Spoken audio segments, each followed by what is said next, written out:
Now students लेते हैं last question 0.25 और देखो यहाँ पर 0.25 के बाद यहाँ ब्रैकेट में 4f - 3 लिखा है, मतलब यहाँ मल्टीप्लिकेशन का साइन है। ठीक, सिमिलरली 0.05 यहाँ पे मल्टीप्लिकेशन का साइन है। अब देखो इस क्वेश्चन को करने का एक आसान तरीका है, वो मैं आपको बताता हूँ। आप शायद 0.25 को अंदर मल्टीप्लाई कर रहे होगे डायरेक्टली, वो आपको परेशान करेगा। देखिए मैं आपको सिंपल तरीका बताता हूँ। इतना तो सबको पता है कि अगर हम 0.25 में यहाँ से बच्चों पॉइंट हटाएंगे तो डिनोमिनेटर में 1 2 डिजिट से पहले डेसिमल लगाए तो 2 0 लगा के 1 लगा देंगे, 100 आ जाएगा, है ना।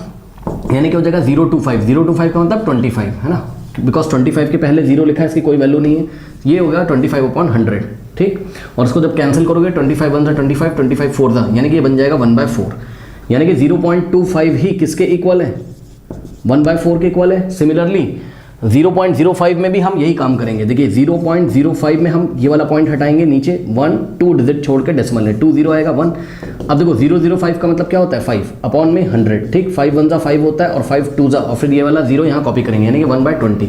यानी कि बच्चों 0.005 की जगह आप क्या लिख सकते हो, 1/20 लिख सकते हो कि नहीं लिख सकते हो। ठीक, तो यही चीज़ आप अपनी कॉपी में करके दिखाओगे नेक्स्ट स्टेप में। सबसे पहले हमने लिखा और यहाँ पे देखिए बच्चों ये 0.25 into 4f - 3 is equals to 0.05 into 10f - 9। ठीक है ना।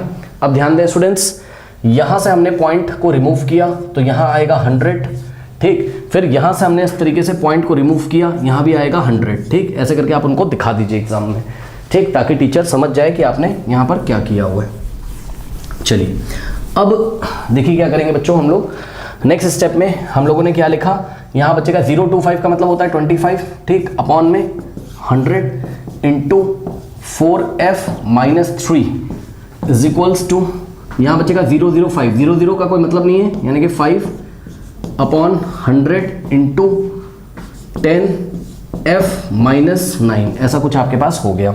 और इस इक्वेशन में हमें वेरिएबल f की वैल्यू निकालनी है। ठीक है ना, ध्यान रखिएगा। नाउ 25 1 25, 25 4 सिमिलरली बच्चों 5 1 5, 5 2 10 और 0 इस तरीके से आ जाएगा। ठीक, सो नेक्स्ट स्टेप में क्या होगा, ये हो गया 1/4। सो 1/4 इंटू ब्रैकेट में क्या हो जाएगा 4f - 3 इज इक्वल्स टू, अब देखो ये हो गया 1/20। सो 1/20 इंटू ब्रैकेट में क्या होगा 10f - 9, ये हो गया।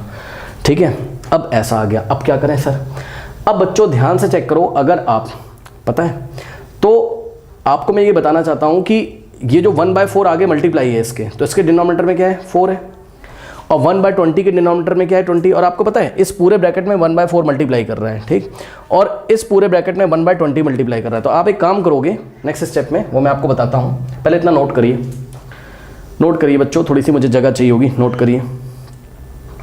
नोट कर लें स्टूडेंट सभी फटाफट, नोट कर लिया है। अब ध्यान दो बच्चों, देखो आप एक काम करो, यहाँ पे डिनोमिनेटर में 4 दिख रहा है, यहाँ पे डिनोमिनेटर में 20। 4 और 20 का एलसीएम ले लो, 4 और 20 का एलसीएम लीजिए, कितना आएगा 20 आएगा आई थिंक। 2 2 2 10 है ना, 2 1 2 5 5, ये 1 और 5 1 सो यहाँ से एलसीएम कितना आ जाएगा चेक करो, 2 × 2 × 5 यानी कि 2 × 2 × 5। ओके, 2 2 4 5 20 आ गया, एलसीएम आ गया 20। जितना एलसीएम आया है उस एलसीएम से उठा के लेफ्ट हैंड साइड भी मल्टीप्लाई करो, राइट हैंड साइड भी मल्टीप्लाई करो। लेकिन सावधान रहें, सबसे पहले हम क्या करेंगे, हम इसको उठा के करली ब्रेसेस में बंद कर लेंगे, दिखाने के लिए जस्ट। ओके, बस आपको जस्ट दिखाने के लिए।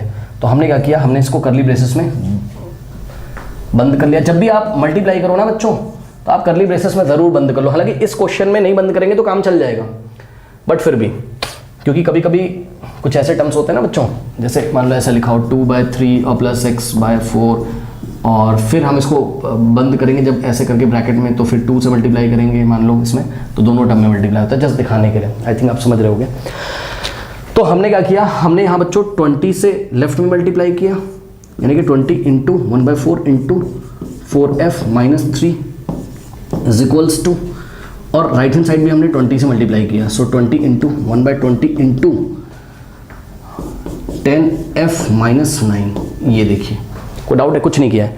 लेफ्ट हैंड साइड को भी 20 से और राइट हैंड साइड को भी हमने 20 से मल्टीप्लाई किया है। ओके, नोट करें। देखिए बच्चों, ये जो आया हमारे पास है ना, इसका मतलब पता है क्या है? इसका मतलब 20 इंटू, ये इंटू है ना, 20 इंटू 1, सब कुछ मल्टीप्लिकेशन है। चेक करो, a into B into C type का है, तो 20 इंटू 1/4 है ना, इंटू ये वाला ब्रैकेट, तो 4f minus 3 is equals to, यहाँ पे देखो 20 इंटू 1/20, ठीक है, 1/20 इंटू में ये वाला ब्रैकेट, यानी कि 10f माइनस 9 है। ठीक, सॉल्व करिए।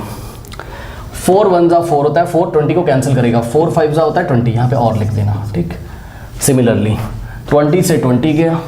ठीक है बच्चों, अब ध्यान दें क्या बच रहा है, ये 5 है और ये 1 है, तो 5 इंटू 1 तो 5 आ जाएगा, और इंटू में ये वाला ब्रैकेट, यानी कि इंटू में 4f माइनस 3, और मैंने आपको कई बार बताया डिनोमिनेटर में 1 बचा, उसका कोई मतलब नहीं है, इज इक्वल्स टू, यहाँ ओनली 1 बचा भाई, यहाँ 1 बचेगा, 1/1 इंटू 1 अब देखो 1 ही बचेगा, 1 इंटू 10f माइनस 9।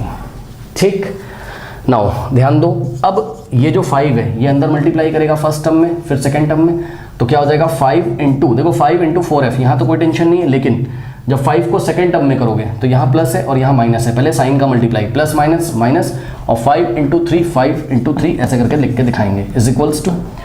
अब चेक करें बच्चों, देखिए 1 इंटू 10f है ना, यहाँ तो कोई टेंशन नहीं है, 1 इंटू 10f, अब 1 के आगे प्लस है, यहाँ माइनस है, तो 1 जाएगा, सेकेंड टर्म में मल्टीप्लाई करेगा, प्लस माइनस माइनस, यानी कि 1 इंटू 9। ठीक, इतना दिखाने की जरूरत नहीं थी, बिकॉज आपको भी पता है कि भाई 1 किसी भी क्वांटिटी में मल्टीप्लाई करेगा तो वही आएगा, मतलब आना आंसर 10f माइनस 9 ही है, बट जस्ट मैंने आपको करके दिखा दिया। ठीक, नाउ 5 4 ज़ा 20, साथ में आएगा f माइनस 5 3 ज़ा 15 इज इक्वल्स टू 1 इंटू 10 होता है 10, साथ में आएगा f माइनस 1 इंटू 9 होता है 9। ठीक है बच्चों, 1 9 को मल्टीप्लाई करेगा तो कितना आ जाएगा, 9 आ जाएगा। ठीक, ऐसा कुछ हमारे पास हो गया। नाउ स्टूडेंट्स, अब ध्यान दें नेक्स्ट स्टेप में क्या हो जाएगा, देखिए 20f, अब ये जो माइनस 15 है इसको हम राइट हैंड साइड भेजेंगे, सो इट विल बिकम, देखो राइट हैंड साइड 10f और माइनस 9 तो है ही, माइनस 15 राइट में जाएगा तो प्लस 15 आएगा। ठीक, नेक्स्ट स्टेप में ये हो गया आपके पास 20f इज इक्वल्स टू, देखो 10f, अब इन दोनों को देखो, माइनस प्लस क्या होता है, माइनस साइन लगेगा बड़े नंबर का, यानी कि 15 माइनस 9 6 होता है, लेकिन आंसर आएगा प्लस में, चेक कर लो, माइनस प्लस माइनस, 15 माइनस 9 6, 15 9 में बड़ा कौन, 15 का साइन प्लस। ठीक, अब नेक्स्ट स्टेप में हम क्या करेंगे, ये जो 10f है इसको हम लेफ्ट हैंड साइड ट्रांसपोज करेंगे, 10 के आगे कोई साइन नहीं, मतलब प्लस है, लेफ्ट में आएगा माइनस हो जाएगा। तो नेक्स्ट स्टेप में क्या होगा बच्चों, चेक करो, क्या लिखा था लेफ्ट में 20f, और ये 10f लेफ्ट में आएगा तो माइनस 10f हो जाएगा, इज इक्वल्स टू में क्या हो गया प्लस 6, यानी कि प्लस 6 का मतलब 6। अब 20 माइनस 10 क्या होता है, 10 होता है, चेक कर लो बच्चों, 20 माइनस 10 10, और साथ में आएगा f। क्लियर है ना, 20 के आगे कोई साइन नहीं, मतलब प्लस प्लस माइनस माइनस, यानी कि 20 माइनस 10 10 और साथ में f। ठीक, इज इक्वल्स टू 6। अब 10f का क्या मतलब होता है, 10f का मतलब होता है क्या, 10 into F is equals to 6, फिर यहाँ से आएगा f is equals to 6/10 multiply में। ठीक, तो उधर आके क्या होगा बच्चों, 10 डिवाइड में आ जाएगा, ये ऐसा हो गया। ठीक, अब ध्यान दें, 2 3 ज़ा 6 और 2 5 ज़ा कितना होता है 10 होता है। ठीक, तो f की वैल्यू कितनी आ गई 3/5। एक तो ये भी आंसर करेक्ट है, और एक और आंसर आप यहाँ पर दे सकते हो जो आपकी एनसीईआरटी में आंसर, ठीक है, वो डेसिमल्स में निकाल के देंगे। डेसिमल में इसलिए निकाल के दे रहे हैं क्योंकि जो आपका क्वेश्चन था वो थोड़ा थोड़ा डेसिमल फॉर्म में था, अगर आप देखोगे तो डेसिमल में दे रखा था उन्होंने 0.25 0.005, तो इसलिए यहाँ पर जो f की वैल्यू उसको आप ऐसे भी बताना हो ऐसे बता दो, साथ में आप डेसिमल में भी यहाँ पर बता दीजिए। पहले इतना नोट करिए, मैं आपको डेसिमल में करके दिखाता हूँ। f की वैल्यू आ गई 3/5 है ना, तो 3 को डिवाइड करना है 5 से। इसके दो तरीके बताऊंगा मैं आपको डेसिमल में कन्वर्ट करने के, ठीक है। पहला तरीका है सिंपली 3 को 5 से डिवाइड लगाना है, तो 3 को 5 से कैसे लगाएं सर, 5 का टेबल ऐसा पढ़ो कि या तो क्या आ जाए 3 या तो 3 से छोटा, तो 5 1 जा 5 होता है, 1 टाइम तो जा नहीं सकता क्योंकि आंसर 5 आएगा, 3 से बड़ा हो जाएगा। तो हम रिवर्स ऑर्डर में टेबल चलते हैं, यानी कि 5 0 जा कितना आ गया 0, चेक करो, देखो आपने सुना नहीं होगा ऐसा डिवीजन, रिवर्स ऑर्डर में चल रहे हैं, एक स्टेप पीछे चले गए, 1 से 0 पर चले गए, 5 0 जा 0, यानी कि 5 ज़ीरोज़ा कितना आ गया 0। इससे क्या फ़ायदा है, इससे ये फ़ायदा है कि जो नंबर यहाँ पे आया वो 3 से छोटा है, आपको पता है 0 3 से छोटा होता है। अब 3 - 0 3, अब आप डेसिमल लगा लो। तो अब हमने डेसिमल लगाया और डेसिमल की हेल्प से 0 लगाएंगे, ठीक।